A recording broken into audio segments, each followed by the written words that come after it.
आला हजरत जैसे फकीह, उनके जैसा बड़ा आलिम जिसके सामने दूसरे कई उलमा अपने घुटने टेक देते हो, एहतिकाफ की हालत में तवज्जो, जैसी ही इफ्तारी हो जाती तो आपके खादिमों में से घर से जो खाना लाया जाया करता था, एक बच्चा था 12 साल का, वो तो शदान लेकर के आता था, इफ्तारी और सहरी पहुंचाता था मस्जिद में।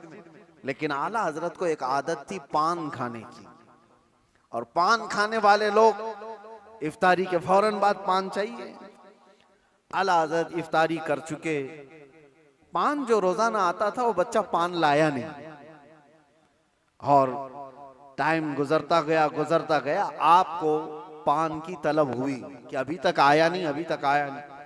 वो तकरीबन घंटा भर के बाद वो बच्चा आया और दौड़ता हुआ आया, कहा बड़े मौलाना साहब पान रह गया। पान ला करके दिया, एक तमाचा उसको लगाया, कहां चला गया था, पान लेकर कहां भाग गया था।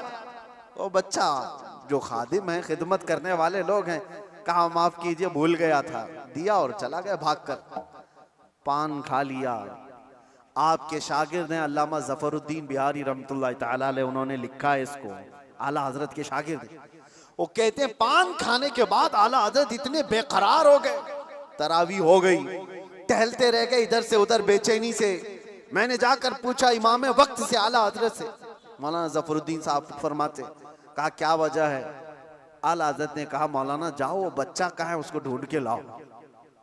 कहा क्यों, क्या हुआ। काम उसको बुला लाइए, मैं उसको मार दिया था। तो मौलाना जफरुद्दीन रहमतुल्लाह अलैह फरमाते, मैं ढूंढने के लिए निकला, वो कहाँ मिलता, रात हो गई थी, कहीं दुबुक के सो गया हो।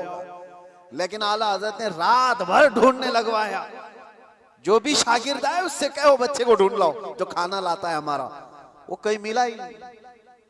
रात भर आप सोए ही नहीं, मस्जिद में टहलते रहे बेकरारी के साथ। सहरी का वक्त हुआ तो तोशादान लेकर बच्चा आ गया, उसकी ड्यूटी थी। वो जैसे ही आया, आला हजरत लपक कर दरवाजे पर जाते और जाकर तोशा उसके हाथ से लिया, रख दिया और घुटने टेक कर जमीन पर बैठ गए। वक्त के मुजद्दिद की बात कर रहा हूं। उस बच्चे के दोनों कंधों को पकड़ा और कहा बेटा कल की रात मैंने थप्पड़ मार दिया था अपने हाथ से तुझे, खालिस मेरे पान के लिए, ये मेरे नफ्स के लिए मारा था, तो अल्लाह के लिए मुझे माफ कर दे। वक्त का इमाम अब छोटे बच्चे से कह रहा है मुझे माफ कर दे। वो बच्चा कसमसा रहा है, घबरा रहा है। देखा है वक्त के बड़े बड़े फकीह और मुफ्तियान कराम इस इमाम के सामने बैठ जाते हैं अदब से, और ये वक्त का इमाम मुझसे माफी तलब कर रहा है। बच्चे ने कहा हुजूर छोड़ दीजिए, मैंने कुछ समझा ही नहीं, मुझे कुछ पता ही नहीं। आला हज़रत ने कहा नहीं ऐसा नहीं होगा, तू कह दे माफ किया। मौलाना जफरुद्दीन फरमाते हैं मैं देखता खड़ा था, आला हज़रत कह रहे हैं कल क़यामत के दिन अगर रसूलुल्लाह सल्लल्लाहु अलैहि वसल्लम ने मुझसे पूछा ऐ अहमद रज़ा क्या तेरे अंदर अल्लाह ने ताकत इसलिए दी थी कि तू अपने पान के लिए छोटे बच्चे पर हाथ मारे, मैं क्या जवाब दूंगा उस दिन क़यामत के दिन। आला हज़रत उसको पकड़ करके थाम रहे, तो उस बच्चे ने कहा कि ठीक है मैं माफ कर दिया। आला हज़रत कहते हैं बच्चों को इख्तियार नहीं है माफ करने का, बच्चों को मसाइल है, वो मालिक नहीं है। हाँ आपने कहा अपने सर से टोपी उतारी और कहा जैसे कल मैंने तुझे मारा था वैसे तू भी मुझे मार, बराबर हो जाए मामला।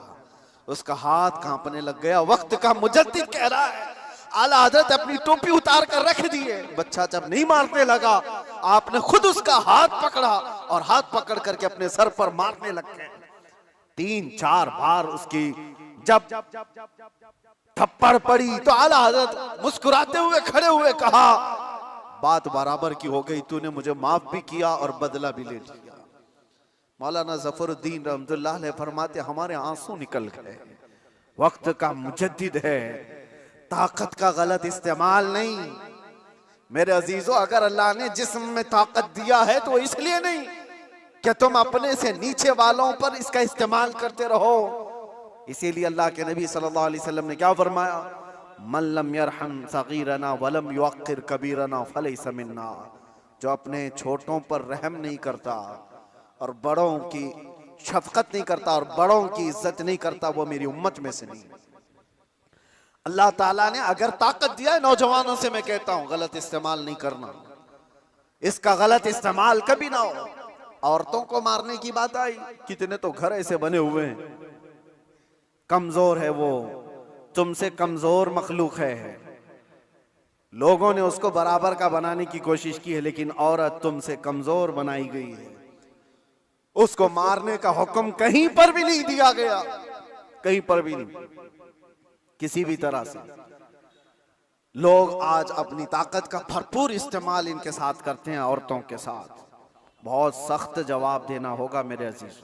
औरत तो औरत है, मखलूक भी है अल्लाह ताला की, लेकिन साथ में उम्मत मोहम्मदिया है, इसका जवाब तो बहुत है।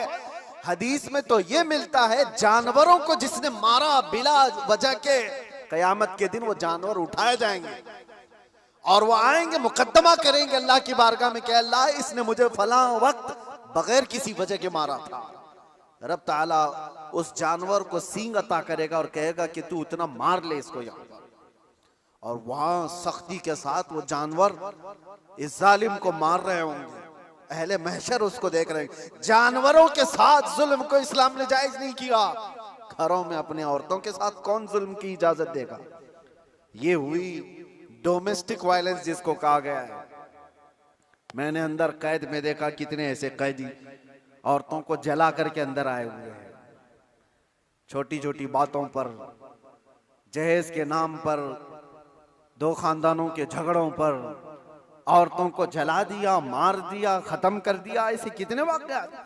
इंसान को जब ताकत ज्यादा आ जाए तो वो जुल्म के रास्ते पर आ जाता है। यहां अपने आप को कंट्रोल करना मेरे अजीजों, ये वक्त का बहुत बड़ा चैलेंज है तुम्हारे साथ।